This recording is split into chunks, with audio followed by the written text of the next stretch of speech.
এটাকে চুচৰ পেটত ধৰি আনি বাংলাদেশত পেলাই দিয়ক। দম আছে খিলঞ্জীয়া অসমীয়া, কিন্তু জাগিলে তহঁতৰ তত নাপাবি তহঁতি।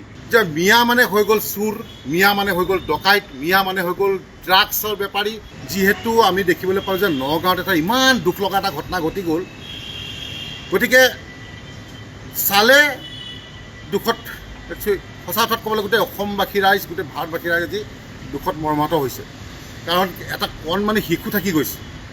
আৰু আমি এটাই কথা ক'ব বিচাৰিছোঁ যে আগতেও আমি কৈ আহিছিলোঁ যে মিয়া মানে হৈ গ'ল চোৰ, মিয়া মানে হৈ গ'ল ডকাইত, মিয়া মানে হৈ গ'ল ড্ৰাগছৰ বেপাৰী, মিয়া মানে হৈ গ'ল গাড়ী চোৰ। সকলোতে মিয়া, নকল পইচা, নকলো চবলৰ সকলোতে অকল মিয়া মিয়া মিয়া।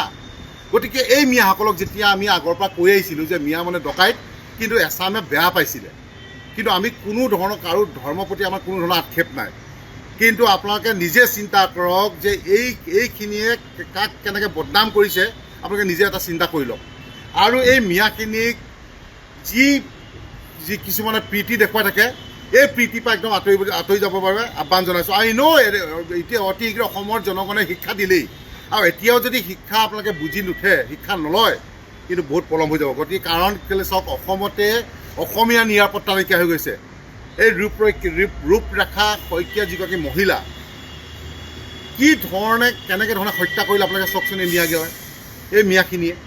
গতিকে আজি এটা কথা আমি অসমীয়া যুৱ মঞ্চৰ পৰা ক'ব বিচাৰিছোঁ, নৱগঠিত যিখন চৰকাৰ অহাকালিলৈ গঠন হ'ব, সেইখন চৰকাৰৰ প্ৰতি আমাৰ আহ্বান, অনুৰোধ, আমাৰ হিমন্ত বিশ্ব শৰ্মা ডাঙৰীয়াক আমি অনুৰোধ জনাইছোঁ যে এই নৰপিকাচকেইটাক, যিকেইটাই আমাৰ ৰূপৰেখা শইকীয়া নামৰ মহিলাগৰাকীক হত্যা কৰিলে, এই হত্যাকাৰীকেইটাক কোনো ধৰণৰ জেল, কোনো ধৰণৰ ফাঁচি কথা নাহে, চিধা এনকাউণ্টাৰ লাগে।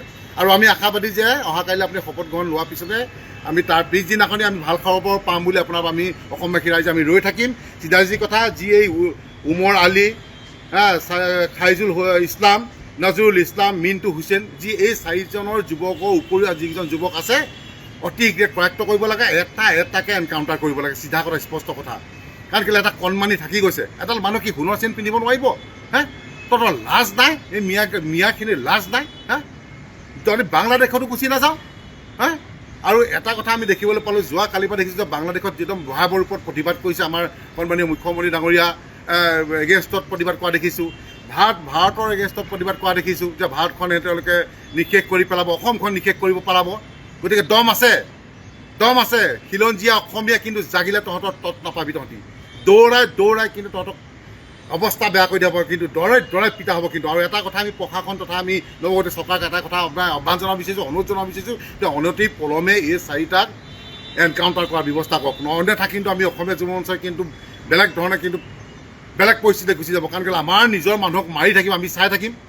কেতিয়াবা দেখিম বিহাৰীয়ে মাৰিব, কেতিয়াবা দেখিম মাৰোৱাৰী মাৰিব, কেতিয়াবা দেখিম মিয়াই বাংলাদেশীয়ে মাৰিব। তো অসমত কি, অসমৰ নিৰাপত্তা নাইকিয়া হৈ গৈছে। গতিকে মুখ্যমন্ত্ৰী ডাঙৰীয়াক আমি এটা আহ্বান জনাব বিচাৰিম, নৱগঠিত যিজন মুখ্যমন্ত্ৰী ডাঙৰীয়া হ'ব, আমি এটাই কথা আহ্বান জনাব বিচাৰিছোঁ যে এইকেইটাক অতি শীঘ্ৰে এনকাউণ্টাৰ কৰিব লাগে। একদম অৱস্থা কিন্তু নহ'লে বেয়া কৰি দিম মানে। কাৰণ আমাৰ মুখ্যমন্ত্ৰীক বাংলাদেশৰ পৰা ৱাৰ্ণিং দিব পৰা হৈ গ'ল, প্ৰধানমন্ত্ৰীক ৱাৰ্ণিং দিব পৰা হৈ গ'ল। ক'ত সাহস পাইছ? আৰু ইয়াতে খাবি, ইয়াতে কৰিবি, ইয়াতে মানুহ ডকাইত কৰিবি।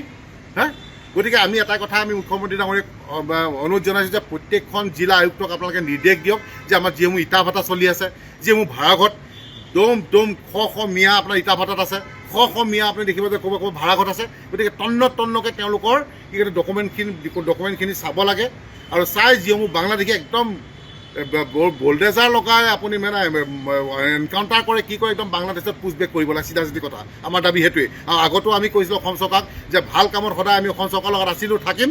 এই মিয়া খেদা ক্ষেত্ৰত, বাংলাদেশী ক্ষেত্ৰত যেনেকৈ আমি অসমীয়া যুৱ মঞ্চত থিয় হৈ আগতো আছিলোঁ, এতিয়াও থিয় হৈ থাকিম, আগতো দিনতো থিয় হৈ থাকিম। কাৰণ কেলৈ আমাৰ মা ভনীক চকু দিব বাৰে আমি কিন্তু সহ্য নকৰিম। চিধা কথা, আমি কিন্তু সহ্য নকৰিম। চিধা কথা। গতিকে নৱগঠিত চৰকাৰক এটা আহ্বান জনাইছোঁ যে প্ৰত্যেকখন জিলা আয়ুক্তক আপুনি, মই আকৌ কৈছোঁ যে এটা অৰ্ডাৰ প্লেচ কৰক, আৰু যিবিলাক অবৈধ বাংলাদেশী য'ত আছে, এটাকে চুচৰ পেটত ধৰি আনি বাংলাদেশত পেলাই দিয়ক।